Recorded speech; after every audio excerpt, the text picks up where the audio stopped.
نزلا من غفور رحیم۔ یہ سورہ حامیم السجدہ، جس کو سورہ فصلت بھی کہتے ہیں، اس کی آیت نمبر 30، 31 اور 32 ہے۔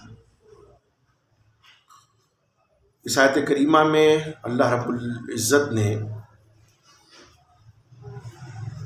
ان موحدین کا ذکر فرمایا ہے، مومنین کا، اور پھر ان کو بشارت دی ہے جو توحید کا اقرار کرنے کے بعد اس پر قائم رہتے ہیں، ڈٹے رہتے ہیں، اس سے یکسرے منہ انحراف نہیں کرتے۔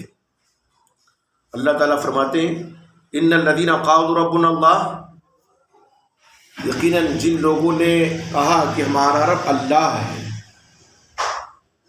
ثم استقاموا، پھر اسی پر وہ ڈٹے رہے، تتنزل علیہم الملائکۃ، تو ایسے لوگوں پر فرشتے نازل ہوں گے، اتریں گے، کیا بشارت دے کر کے؟ اللہ تخافوا ولا تحزنوا، کہ تم اندیشہ نہ کرو، رنج نہ کرو، غم نہ کرو، وابشروا بالجنۃ التی کنتم توعدون، اور وہ جنت پا کر کے خوش ہو جاؤ جس کا تم سے وعدہ کیا گیا ہے۔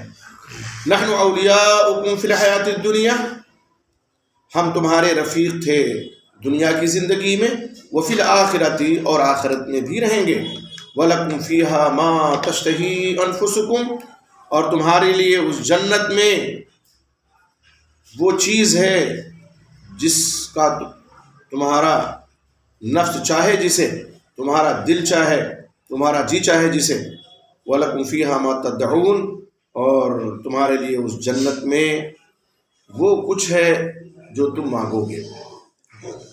یہ تو کیا ترجمہ؟ ان آیات میں اللہ تعالیٰ نے ان موحدین کے بارے میں کہ جو اللہ کی ربوبیت کے قائل ہیں، توحید والے ہیں، اور توحید کا اقرار کرنے کے بعد اسی پر وہ قائم رہے، ڈٹے رہے، خوشخبری سنائی ہے کہ ایسے لوگوں پر، ایسے مومنوں پر، ایسے موحدوں پر فرشتے نازل ہوتے ہیں اللہ رب العزت کے، بشارت دے کر کے، خوشخبری لے کر کے کہ اندیشہ نہ کرو، رنج نہ کرو، اور اس جنت کو پا کر کے خوش ہو جاؤ جس کا تم سے وعدہ کیا گیا ہے۔ یہ بشارت بعض مفسرین کہتے ہیں 3 دفعہ دی جاتی ہے فرشتوں کی طرف سے جنت کی بشارت۔ ایک تو جب مومن کی وفات ہونے لگتی ہے، دوسرا موقع ہوتا ہے جب قبر میں اس کو دفن کر دیا جاتا ہے، اور تیسری دفعہ بشارت ملے گی جب قبر سے اٹھایا جائے گا۔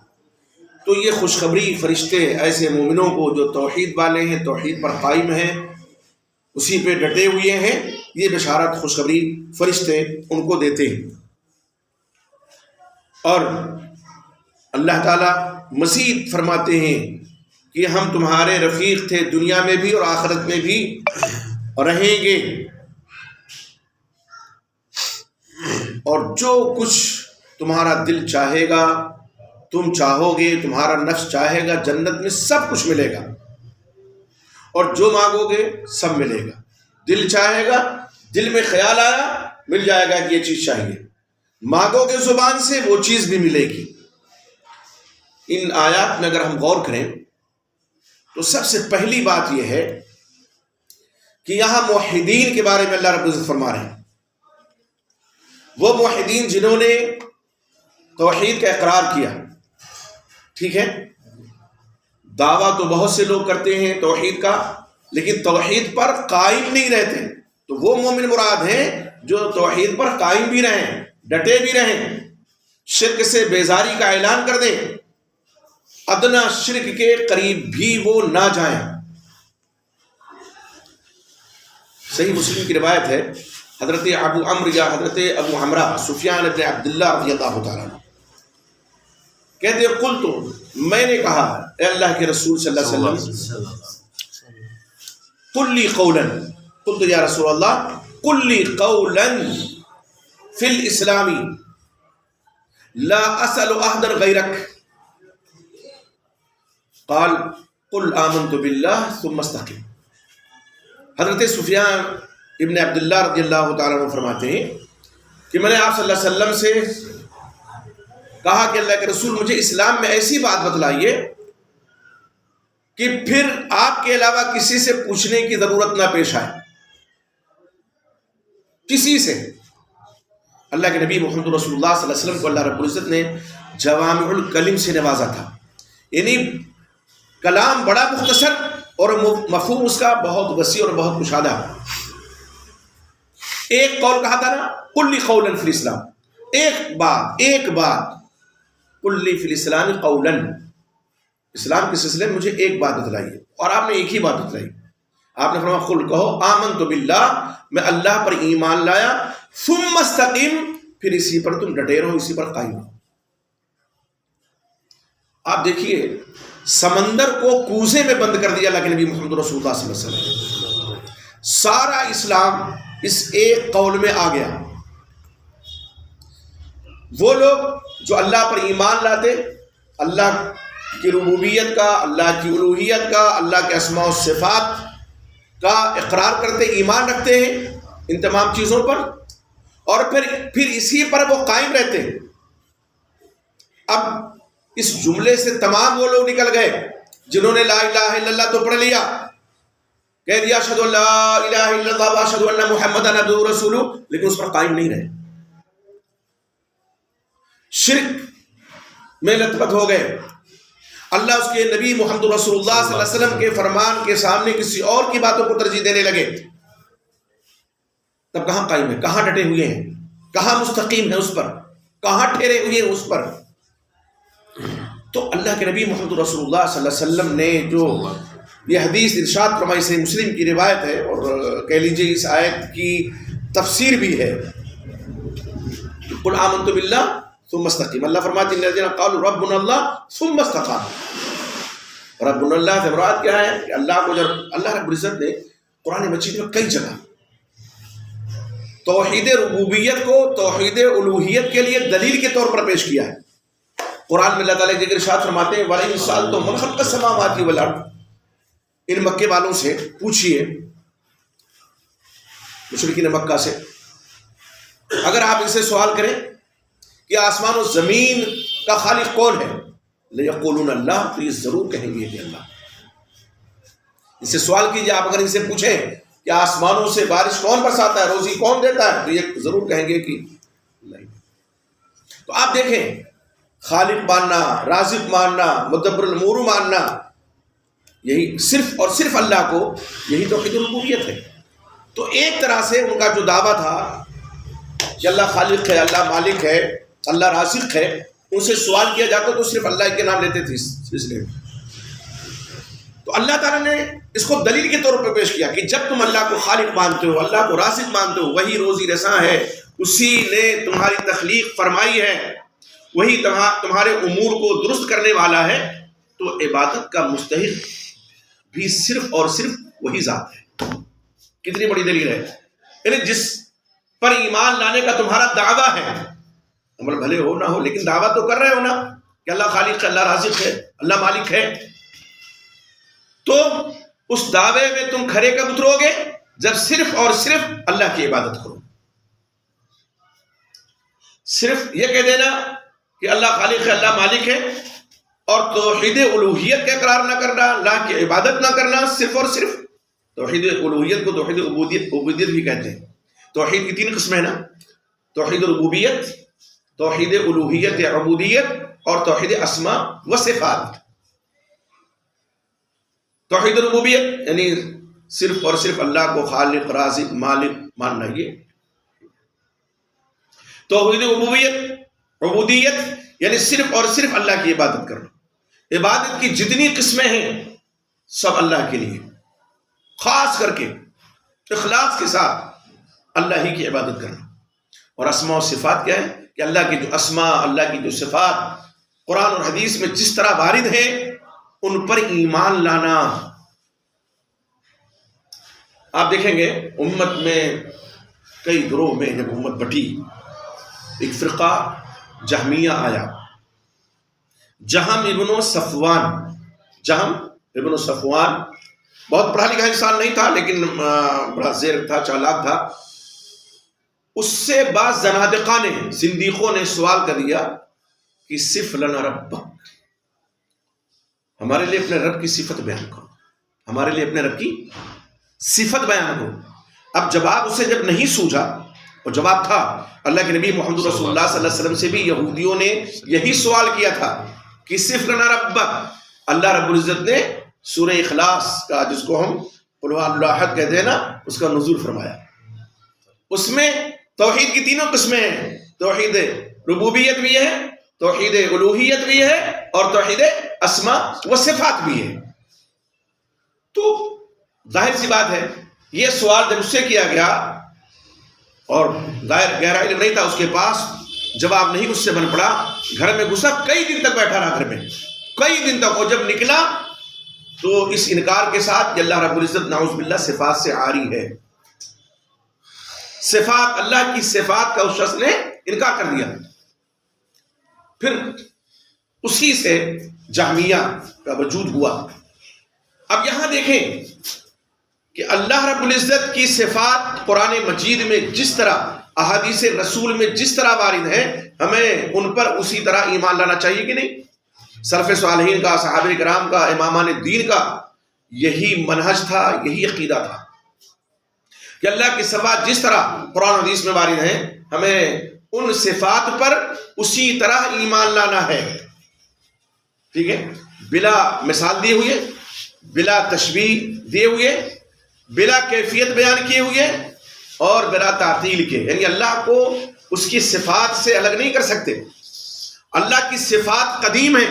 قرآن مجید میں دیکھیے اللہ تعالیٰ نے کیا فرمایا، لیس کمثلہ شیء وہو السمیع البصیر، اللہ کے مثل کوئی نہیں ہے، وہ سمیع ہے، وہ بصیر ہے۔ تو اللہ کی صفات میں صفت سمع ہے، صفت بصر ہے، یہ صفت ہے کہ نہیں ہے؟ اور قرآن مجید کی متعدد آیات سے اللہ کی صفات معلوم ہوتی ہیں، اور حدیث رسول سے بھی۔ اب اللہ کو صفات سے معطل کر دینا، ظاہر سی بات ہے اللہ کی صفات کا انکار ہے۔ اور توحید کی جو تیسری قسم ہے، پہلی قسم ربوبیت، دوسری قسم الوہیت یا عبودیت توحید، اور تیسری قسم ہے توحید اسماء و صفات۔ تو اللہ کی صفات، اور ظاہر اللہ صفات کمالیہ سے متصف ہے، ٹھیک ہے؟ عیوب سے، نقائص سے اللہ رب العزت کی ذات پاک ہے۔ تو اللہ کی جو صفات جس طرح سے وارد ہیں، ہمیں ان صفات پر اسی طرح سے ایمان لانا ہے۔ جہنم صفوان نے کیا کیا، جب وہ نکلا کئی دن کے بعد گھر سے، تو کہہ دیا اللہ صفات سے عاری ہے، نعوذ باللہ، اللہ کی ذات جو ہے لیکن صفت نہیں ہے۔ اب بتائیے، اللہ کی صفات کو اگر اللہ سے جدا کر دیا جائے، خلق ہے، رزق ہے، تدبیر ہے، ٹھیک ہے، یہ بھی تو ہے صفات۔ اللہ رب العزت کے جو اسماء حسنہ ہیں، اسم جلالہ جو اللہ ہے، اللہ کا ذاتی نام ہے، اس کے بعد جو نام ہے، رحمان ہے، رحیم ہے، غفور ہے، غفار ہے کہ نہیں ہے؟ المومن، المہیمن، یہ جو نام اللہ رب العزت کے قرآن مجید میں اور بعد نام احادیث رسول میں ہے، تو یہ صفاتی نام ہے کہ نہیں ہے؟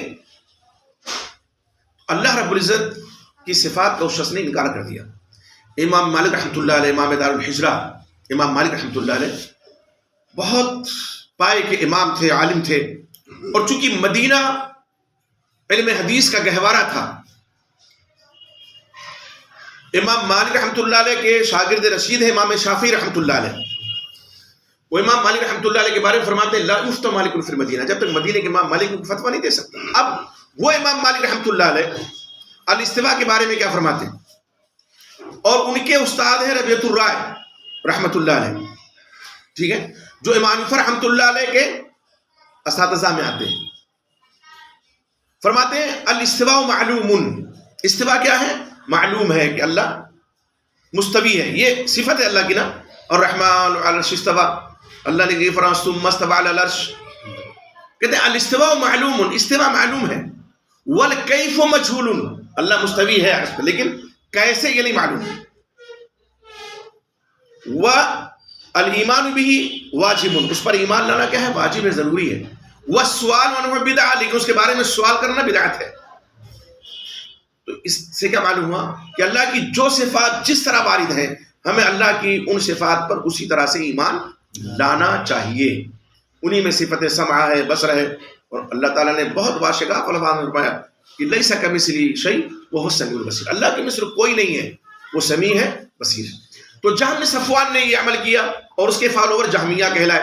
ایک طرف تو جن کو معطلہ بھی کہا جاتا ہے، معتزلہ نے بھی اللہ رب العزت کی صفات کا انکار کر دیا اور جس صفات کو مانا بھی تو کہا اللہ کی صفات حادث ہیں، یعنی ابھی نئی نہیں ہے. جبکہ تمام اہل سنت والجماعت کا عقیدہ ہے کہ اللہ کی ذات کے ساتھ جو اللہ کی صفات ہیں وہ بھی قدیم ہے، حادث نہیں ہے، ابھی وجود میں نہیں آئی ہے، قدیم ہے. تو ان کے مقابلے میں مشبہہ آ گئے جنہوں نے نعوذ باللہ ثم نعوذ باللہ اللہ کی صفات کو بندوں کی صفات کے مثل کہنا شروع کر دیا. کہنے لگے سمعہ کا سمعنا و بصرہ کا بصرنا، نعوذ باللہ اس کی سمع کان ہمارے کان کی طرح، اس کی نگاہیں آنکھیں ہماری آنکھوں کی طرح. علیہ باللہ نہیں، قطعا نہیں. ہم آپ تصور نہیں کر سکتے اللہ کی صفات جس طرح ہیں قرآن میں اسی طرح. تو یہاں اللہ رب العزت جو فرماتے ہیں ان الذین قالوا ربنا اللہ، بے شک جن لوگوں نے کہا کہ ہمارا رب اللہ ہے، ثم استقاموا، پھر اسی پر مستقیم رہے، ڈٹے رہے، قائم رہے. اب ربنا اللہ کہنے کے بعد بہت ڈگر آسان نہیں ہو جاتی ہے. جب ہم اللہ کی توحید کا اقرار کر لیں گے، اللہ کی ذات و صفات میں کسی کو شریک نہیں ٹھہرائیں گے، اس کو وحدہ لا شریک مانیں گے، ظاہر دنیا دشمن ہو جائے گی. ایک فارسی شاعر کہتا ہے کہ چمی گویا مسلمانم بلرزم کی دانا مشکلات لا الہ. جب میں کہتا ہوں کہ میں مسلمان ہوں تو لرز اٹھتا ہوں، اس لیے کہ میں جانتا ہوں کہ لا الہ الا اللہ کہنے کے بعد کتنی مشکلات کا سامنا کرنا پڑے گا. اب یہ جو ربنا اللہ کہا ہے نا، اللہ کی ربوبیت کا، اللہ کی توحید کا اقرار کیا، شرک سے بیداری کا اعلان کر دیا جن بندوں نے، تو دوسری چیز کیا ہے؟ اس پر ڈٹے بھی رہنا ہے.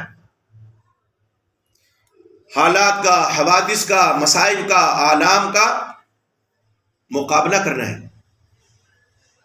اللہ کے نبی محمد رسول اللہ صلی اللہ علیہ وسلم کے صحابہ کرام رضی اللہ تعالیٰ عنہ اجمعین آپ دیکھیں، حضرت بلال حبشی ہوں، صہیب رومی ہوں، آل یاسر ہوں، کتنے ستائے گئے.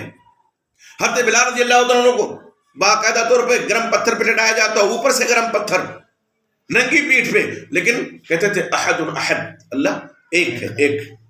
ہم اس کی ذات میں، اس کی صفات میں کسی کو شریک نہیں ٹھہرائیں گے. صہیب رومی کو اس طرح پریشان کیا.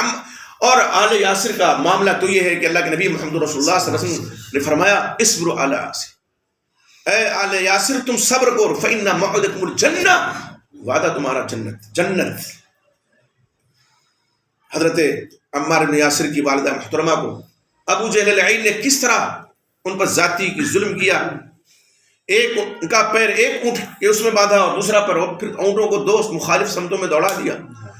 لرز اٹھے آدمی، مومن لرز اٹھے. کس طرح صحابہ کرام نے ظلم و جور کو برداشت کیا مکے والوں کے، لیکن جب کہہ دیا ربنا اللہ تو پھر ایک لمحے کے لیے، طرفت عین، ایک پلک جھپکنے کے لیے بھی ادھر سے ادھر نہیں ہوئی. وہ ہم انہی کے نقش قدم پر چلنے کے دعوے دار ہیں. اور یقیناً صحابہ کرام رضی اللہ تعالی عنہم اجمعین کا منہج ہی سب سے زیادہ صحیح منہج ہے. اس لیے قرآن کے پہلے مخاطب، حدیث کے پہلے مخاطب، قرآن و حدیث کے پہلے گواہ کون ہیں؟ صحابہ کرام رضی اللہ تعالی عنہم اجمعین ہیں. ہم اپنے اٹھنے بیٹھنے میں، نشست برخاست میں، چلنے پھرنے میں اللہ کے نبی محمد رسول اللہ صلی اللہ علیہ وسلم کے اسوے کو، اور پھر صحابہ کرام رضی اللہ تعالی عنہم جو آپ کی درسگاہ نبوت کی تربیت یافتہ لوگ تھے، ان کو دیکھیں. انسانی زندگی کا، یا یوں کہہ لیجئے ایمانی زندگی کا کوئی ایسا لمحہ نہیں ہے کہ جس لمحے میں اللہ کے نبی محمد رسول اللہ صلی اللہ علیہ وسلم اور صحابہ کرام کے نقش پا ہمیں نہ ملے، ان کے نشانات ہمیں نہ ملے. وہ شادی بیاہ کا موقع ہو، موت و حیات کا مسئلہ ہو، ولادت کا مسئلہ ہو، تجارت کا، صنعت اور حرفت کا مسئلہ ہو، معاملات ہوں، تمام چیزوں میں تو ہے. کوئی مجھے بتائے کہ ضروریات زندگی میں کون ایسی چیز ہے کہ جس کی رہنمائی موجود نہیں ہے؟ تو صحابہ کرام نے جب کہہ دیا ربنا اللہ، اور ہم بھی کہتے ہیں ربنا اللہ، ضروری ہے کہ اس توحید پر ہم ڈٹے رہیں، توحید پر ہم قائم رہیں۔ شرک سے بیزاری کا اعلان کر دیتا ہے وہ شخص جو کہتا ہے ربنا اللہ، ہمارا رب اللہ ہے۔ اور حضرت سفیان عبداللہ کی حدیث جو میں نے سنائی صحیح مسلم کے حوالے سے، ایک قول ہے، صرف ایک قول، کہتے ہیں کلی قولا فی الاسلام لا اسأل احدا غیرک، اللہ کے رسول اسلام میں مجھے صرف ایک قول، ایک بات بتا دیجئے اسلام کے سلسلے میں کہ میں آپ کے علاوہ کسی سے نہ پوچھوں، اور ایک ہی بات آپ نے فرمائی، قل آمنت باللہ ثم استقم، تم کہو کہ میں اللہ پر ایمان لایا، پھر اسی پر مستقیم رہو، اسی پر ڈٹے رہو، اسی پر قائم رہو۔ بڑی بات ہے، جیسے کہ آپ کیا کہ جوامع الکلم سے آپ کو نوازا گیا تھا، یہ آپ کی صفت تھی خاص، اور یہاں اس کلام میں آپ نے گویا کہ سمندر کو کوزے میں بند کر دیا، اسلام کی ساری تعلیمات اس میں آ گئی۔ اچھا کوئی کہے لا الہ الا اللہ، اب یہ کہنے کے بعد وہ دوسروں کے سامنے بھی جھکنے لگے، درگاہوں پہ جائے، مزاروں پہ جائے، کہیں بھی ان سے التجا، ان سے فریاد، ان سے دعا، تو توحید پر قائم ہے وہ نہیں ہے، اس دعوے میں سچا ہے ربنا اللہ نہیں ہے۔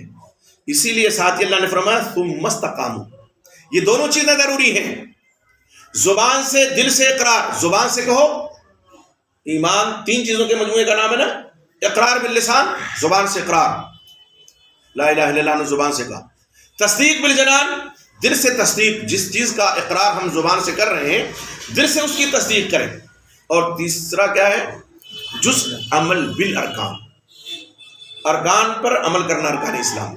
امام شافعی رحمۃ اللہ علیہ فرماتے ہیں فالمخل بالاول کافر، جو زبان سے اقرار نہیں کرتا وہ کافر ہے۔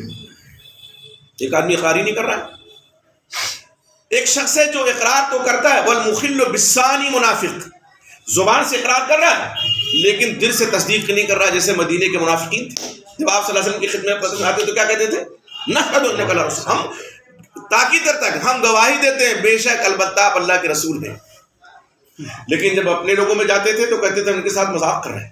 سورہ بقرہ میں اللہ نے فرمایا نا ہم تو تمہارے ساتھ ہیں، تو زبان سے اقرار کرتے تھے، بظاہر نماز نہیں پڑھ لیتے تھے، ہاں عشاء کی نماز میں حاضری نہیں دیتے تھے، وہ فجر بھی،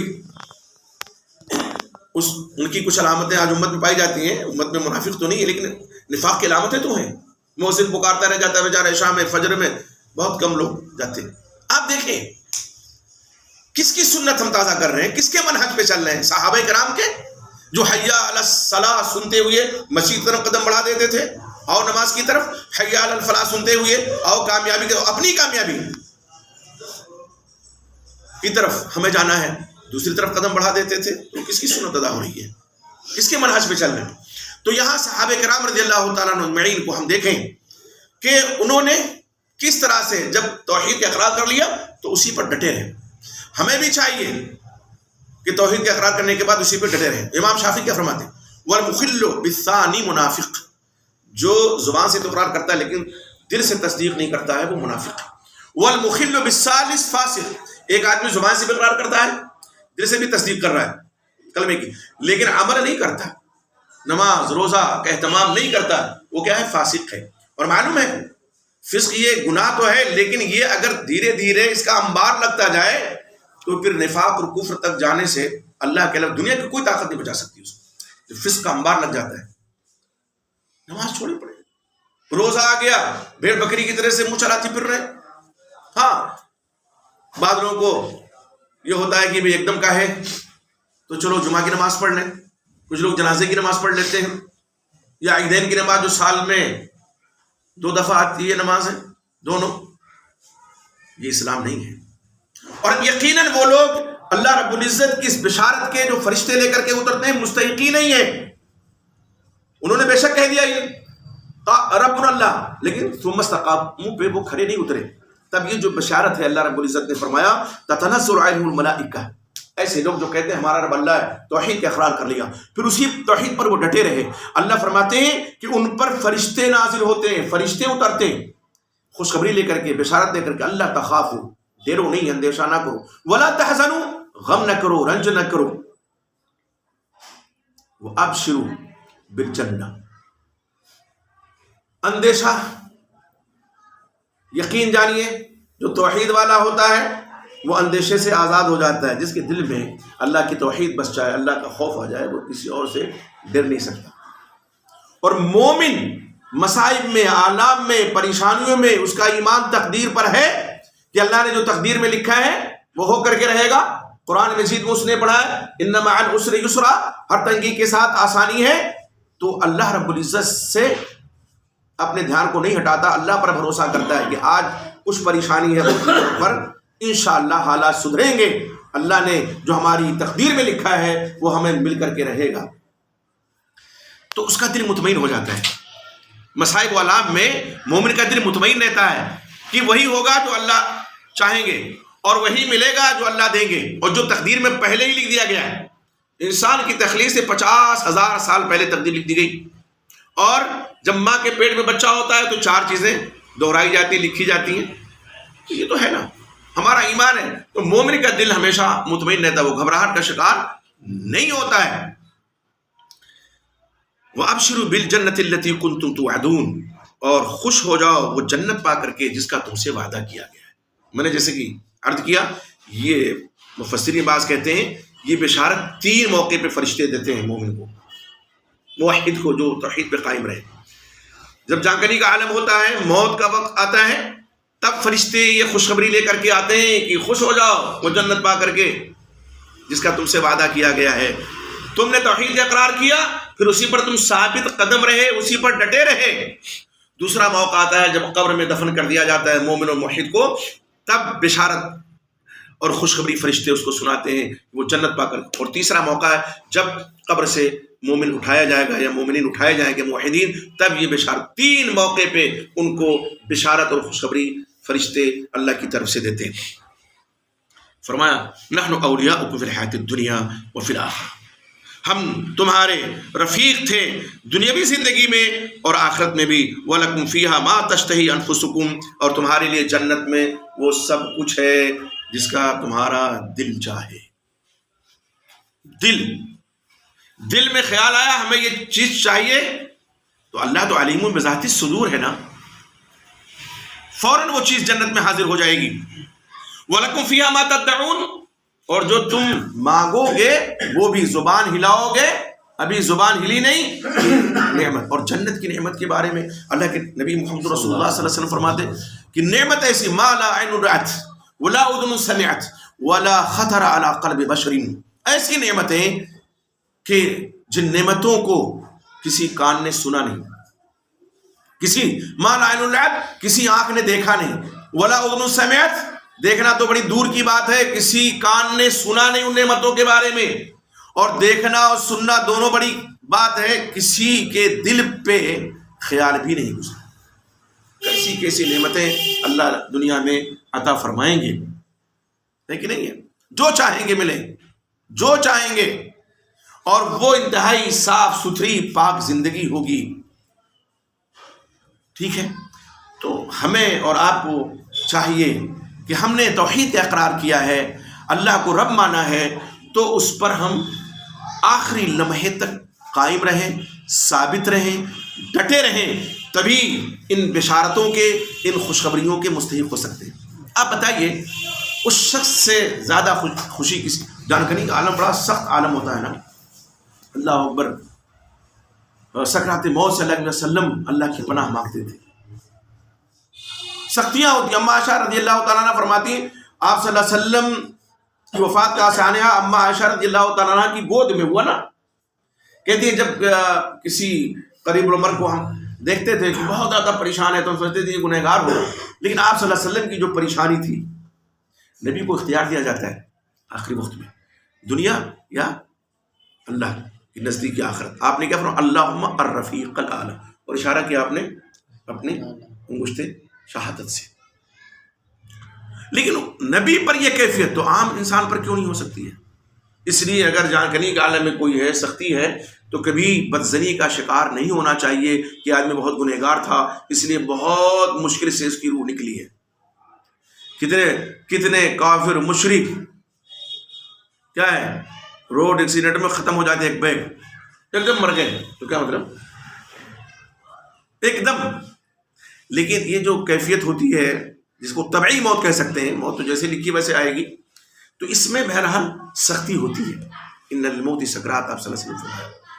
اس موقع پہ اگر فرشتے خوشخبری سنائیں جنت ملے گی تو وہ سختی کیا ہے، مومن بڑی آسانی سے جھیل لے گا. جنت سامنے ہے، جنت کی نعمتیں سامنے ہیں. پھر قبر کا مرحلہ کتنا مشکل مرحلہ ہوتا ہے، وہ برزخ کا مرحلہ ہے، برزخی زندگی ہوتی ہے. وہاں بھی عذاب و ثواب کا نمونہ دکھایا جاتا ہے کہ نہیں دکھایا جاتا ہے. اور اس موقع پہ اگر جنت کی بشارت دے دی جائے تو پھر کیا کہنے اس مومن کے، اس موحد کے، اللہ کے اس بندے کے. قبر سے اٹھنے کے بعد نفسی نفسی کا عالم، بھاگ رہے ہوں گے، دوڑ رہے ہوں گے حشر کی طرف، اور اس موقع پہ جنت کی بشارت دے دی جائے، دل مطمئن ہوگا کہ نہیں ہوگا مومن کا؟ وفات کے وقت اطمینان قلب. قبر میں جو سختیاں ہوتی ہیں، اطمینان قلب مومن پہ کوئی ویسے نہیں. قبر دبوچتی ہے سب کو. قبر حدیث ہے نا، قبر میں جب مومن کو یا جو بھی ہو تو دبوچتی ہے. لیکن مومن کو کس طرح دبوچتی ہے؟ جیسے ماں اپنے بچے کو سینے سے لگاتی ہے، پیار کرتی ہے، ایسے. اور کافر یا مشرک کو کیسے؟ ادھر کی پسلی ادھر، ادھر کی پسلی ادھر. ٹھیک ہے. تو یہ جو مومن کے لیے اللہ رب العزت نے فضیلت رکھی ہے، وہ کون سے لوگ ہیں؟ جو توحید پر قائم رہے، ڈٹے رہے. ورنہ سورہ یوسف میں تو اللہ تعالیٰ نے فرمایا نا، وَمَا يُؤْمِنُ أَكْثَرُهُم بِاللَّهِ إِلَّا وَهُم مُشْرِكُونَ. اکثر ایمان والے، یعنی جو ایمان کا دعویٰ کرتے ہیں، مشرک ہیں. اللہ نے اس آیت کریمہ میں، سورہ یوسف کی اس آیت کریمہ میں جو فرمایا اکثر ایمان والے مشرک ہے، کیا مطلب؟ کہ ایمان کو تو دعویٰ کیا انہوں نے، کلمہ تو انہوں نے پڑھ لیا، لیکن اس کلمے پہ قائم نہیں رہ سکے. وہ ثم استقاموا جو مطالبہ ہے، ثم استقاموا کا اس آیت کریمہ میں، اس پر وہ قائم نہیں رہے. اللہ فرماتے ہیں وَلَكُمْ فِيهَا مَا تَدَّعُونَ، جو مانگو گے سب ملے گا. نُزُلًا مِّن غَفُورٍ رَحِيمٍ، نُزُلًا مِّن غَفُورٍ رَحِيمٍ. غفور بہت زیادہ بخشنے والا، فعول کے بدل مبالغہ کر، رحیم بہت زیادہ رحم کرنے والا اللہ، اس کی طرف سے یہ مہمان نوازی ہوگی. اب جس کا میزبان اللہ بن جائے، اس سے بڑا خوش نصیب اس روئے زمین پر کوئی ہو سکتا ہے؟ اللہ یہاں بشارت دے رہے ہیں نزلا من غفور رحیم. یہ مہمانی کس کی طرف سے ہوگی؟ غفور رحیم کی طرف سے. کون ہے غفور رحیم؟ اللہ رب العزت ہے. یہ اسی کی صفات ہے نا، اللہ رب العزت کی. تو اللہ رب العزت کی میزبانی میں جو چلا جائے اور اللہ کا جو مہمان بن جائے، اس کو غم ہو سکتا ہے، اس کو پریشانی ہو سکتی ہے. وقتی مسائل، وقتی آلام انسانی زندگی میں آدمی جھیلتا ہے نا، لیکن مومن ہے، موحد ہے، تو اس کا دل مطمئن ہوتا ہے. اطمینان قلب اس کو حاصل ہوتا ہے کہ اللہ رب العزت نے ہمیں ایمان کی دولت عطا کی ہے، توحید کی دولت عطا کی ہے، تو انشاءاللہ انجام ہمارا بخیر ہوگا.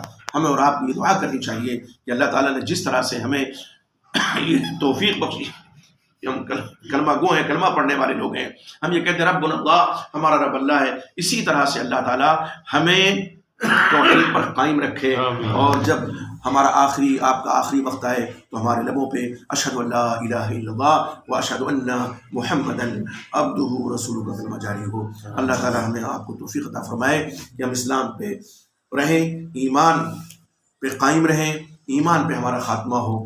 اللہ ہم تیرے عاجز بندے ہیں، درمادہ ہیں، گنہگار ہیں، سیاہکار ہیں، لیکن تیرا دل وابستہ ہیں. اللہ ہمارے گناہوں کو معاف فرما، ہمارے لغزشوں کو معاف فرما، ہماری خطاؤں کو معاف فرما. اللہ ہمیں شرک سے، بدعات سے، خرافات سے معمول محفوظ فرما دے. اللہ جس طرح تو نے ہمیں یہاں اکٹھا کیا، اللہ توفیق عطا فرما کہ ہم تیری رضا پا کر کے، تیری توحید کے ساتھ ایمان کی حالت میں ہم جنت میں بھی اکٹھا ہوں.